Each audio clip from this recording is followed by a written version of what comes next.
the obituary's been written for this time and time again. Crypto is dead. I don't think so. We're down nearly 40% in the past year. A rebound is underway. I'm going Bitcoin for next year. That's bold play, bold play.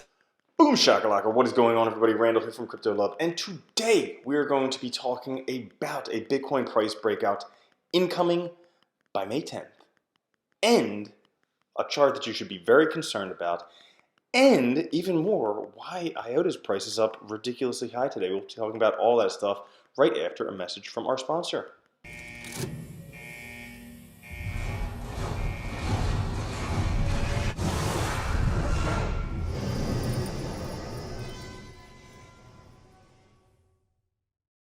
Now, what is going on today? Well, I'll tell you what's going on today. I think I'm done using CoinMarketCap in general because I was taking a look at CoinMarketCap and then taking a look at OpenMarketCap, and it is so ridiculously different. Look at this.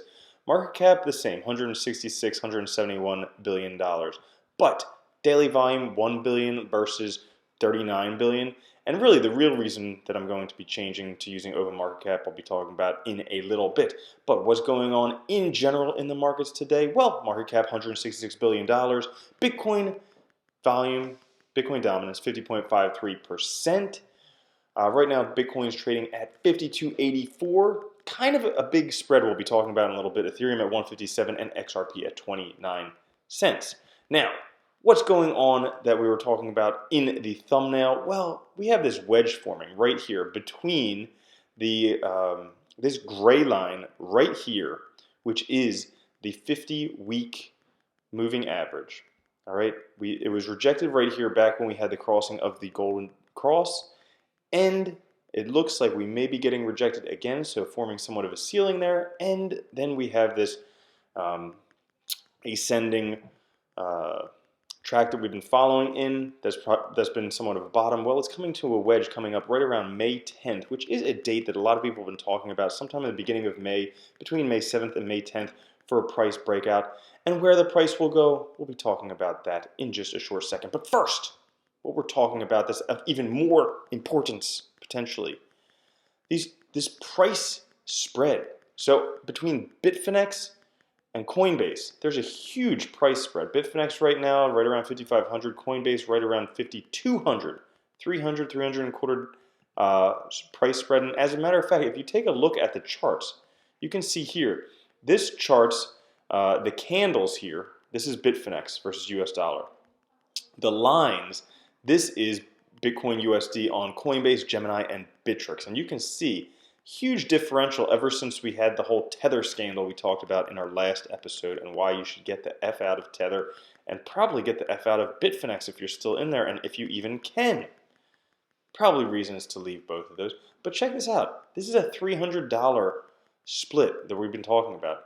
And you know, I went to take a look at this. This is one of the top reasons why I went to take a look to stop using CoinMarketCap. I went to go take a look at it on CoinMarketCap, and I was like, I wonder what the price is on some of the largest exchanges out there, like BINANCE or some of the other ones I might have heard of. Well, they're not up there in the top. They have Fcoin, BitMEX, okay, fine, that's a big one. But Negotiate Trades, TideBit, BW, Coinbase, CoinAll, OEX, Bitforex, Buybox, all these wash trading exchanges, all up there on the top for the basic exchanges. It's not until you get down to number 40 in terms of exchanges they actually have Binance there. Binance is doing $77 million of daily volume. So at that point I was like, F it, you know what, I'll just use OpenMarketCap because Binance is up on number 1, Liquid up on number 2. Now what does this mean for you? Because there's a $325 spread there.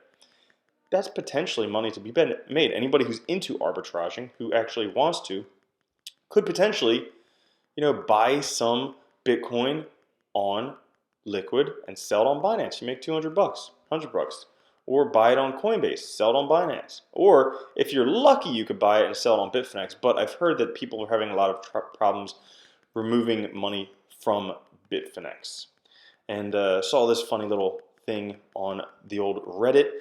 Basically, the Tether's business card, backed by assets, no shady offshore accounts, Bitfinex. And this guy, like from The Simpsons, says, oh, they got this all screwed up. He says, Tether, backed by assets, ? Backed by assets? No, shady offshore accounts, Bitfinex. So yeah, crazy. Now, In the news, people are still talking about Bitcoin strength. I mean, Bitcoin price reaction to Tether fiasco may signal strong fundamental strength because, you know, Bitfinex is a big exchange. That's a huge fiasco. You would expect the price to drop significantly. But it didn't. Chris Berniski said, on one hand, I'm impressed with how Bitcoin is held given the Tether news. On the other hand, the $200 spread between Bitfinex and other exchanges is making me queasy. It is pretty crazy.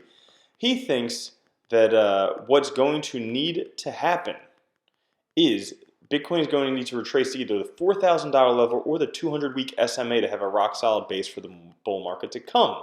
So he thinks that while this is good news, we still need a little bit more. However, Bitcoin permabull Tom Lee, who I don't know why people still ask his opinion on what the price has done, because I don't think he's ever been right. Every single time he's like, Bitcoin's going to do this, it doesn't. But he says crypto winter is over, new all-time highs by 2020 are likely. Now he talks about a whole bunch of different things that could cause this, including his 8 bullish signs include the shrinking supply, a swing to the positive in fund stress Bitcoin misery index, consensus among original Bitcoin bulls at the bottom has been put in for Bitcoin, a recent golden cross, and when the 50-day, that's the same thing as the golden cross, when the 50-day overtakes 200 days. So he says all those things, saying it's going to be good. Now, generally, yes, I agree with him. All those are good signs. Nothing in the short term. Potentially 2020, 2021 is right. But just the fact that he's been wrong about every single prediction makes me definitely question about what's going on with the Bitcoin price. And personally, I think that when we do have this Bitcoin crossing, it's going to go to the downside for a lot of reasons. I mean, I've talked about a lot of them. Like, for instance, every time there's a Tether printing price drops, we can compare what's happening now with what happened in 2015, where it was rejected by this 50 weekly MA. There's a whole bunch of other things, but one of the bigger ones out there was just this thing that happened on April 25th, the CNBC stock draft. As you can see right here, CNBC once again talking about Bitcoin, promoting Bitcoin. Bitcoin was a second round pick for this guy, Oz Perlman or something like that. Now he thinks that we've seen the bottom, that a lot of people, cryptocurrency has been dead. He thinks it's going to be back from the dead. And even Jim Cramer agrees, says that, Bitcoin for a second round draft pick isn't half bad because that's really swinging for the fences. Now, while all that sounds good in the long term, and again, long term I am very bullish about Bitcoin. Short term though, I think the price could potentially drop because this thing right here, if you just counter trade CNBC, you're going to be right 95% of the times. Jake Canfield, he didn't predict that, but he put together his chart of every time CNBC said something positive about Bitcoin, the price went down. Every time they said something negative, price went up. So that alone tells me the price is likely to go down. But I would think by May 10th, we're going to have a decision with that wedge, whether something's going up or going down. Now on to the news for recently. The New York Times posted an article about IOTA. That's right, Jaguar Land Rover planning to allow helpful car drivers to earn cryptocurrency. Apparently what you can do is if you have a Jaguar, you can use a smart wallet technology, have that installed on your vehicle, and then this would reward Jaguar drivers with IOTA coins for such actions as enabling their vehicles to automatically report useful data such as traffic congestion or potholes to navigation providers to local authorities.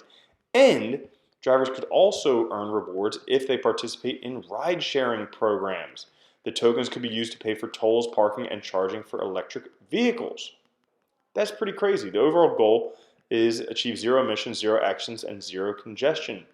So that's good news for IOTA. And as we saw in the IOTA price, we're not using CoinMarketCap anymore. We're using OpenMarketCap right now. 21% for the day. People were scared about IOTA, about Tangle technology, but now, today, potentially not. Also, ETrade is close to launching cryptocurrency trading. Bloomberg published this article, not saying when it's going to be happening, but it's getting closer, and ETrade is huge. There's a lot of people who use ETrade. This could potentially be very, very big for Bitcoin and Ethereum. They would start using Bitcoin and Ethereum and then consider other cryptocurrencies in the future.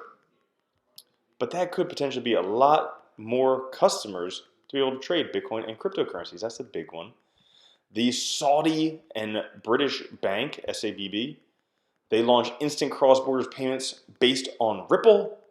One more bank to add to use Ripple. Not really use XRP. One more bank to use RippleNet. Wonderful for them. However, BINANCE published this report the other day that calls Ripple's XRP the best diversifier digital asset. Now, the reason for this is because with large cryptocurrencies such as Bitcoin and Ethereum, there's very high correlation, and then they provide lots of clusters together. However, among the top, it says among the digital assets with a market cap above $3 billion, which would be the top 7 cryptos, Ripple is the one that is least correlated to the others, hence the best diversifying cryptocurrencies. Does this mean that everybody should go and buy Ripple? Absolutely not. Because it's not financial advice. You do what you want to do. But they found a single cluster found for Bitcoin Gold, Bitcoin Cash, Ethereum, Litecoin, different things like that. Also clusters found among privacy coins. You can take a look at all of that. That article is on the Bitcoinist. But that's it for the news today. That's it for the episode for today. Filming in here because there's somebody else using that other room. Hopefully the noise is okay with the new microphone and everything. And lastly, make sure you check out the Monarch wallet. Hold 900 cryptocurrencies. Earn interest on the cryptos that you hold in there. Also, they're on ERC20 exchange. I use it. You could use it too if you want to. It's free. All right. Catch you all later. Peace.